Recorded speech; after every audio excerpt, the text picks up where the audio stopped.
السلام عليكم ورحمة الله وبركاته. سو dhawaada asxaabay ku soo dhawaada channelkeena Griyad Media. Kadib markii xukuumadda Soomaaliland ku dhawaaqday maalintii shalay ahayd gelinkeegii dambe in la fasaxay qabashada buugga xeer ciise ee magaalada Saylac, waxaa magaalada Boorama ee gobolka Awdal ka bilaabmay mudaharaadyo waaweyn oo lagaga soo horjeedo qabashada buugga xeer ciise.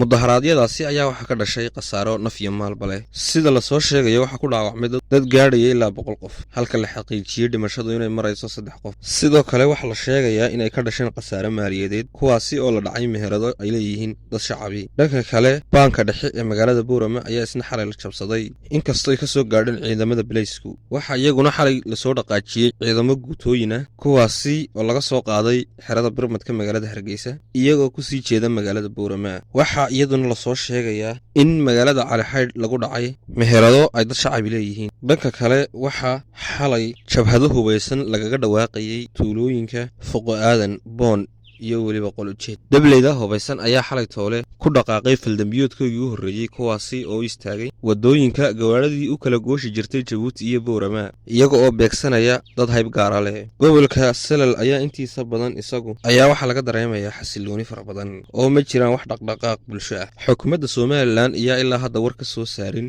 mudaharaadyada ka socda magaalada Boorama.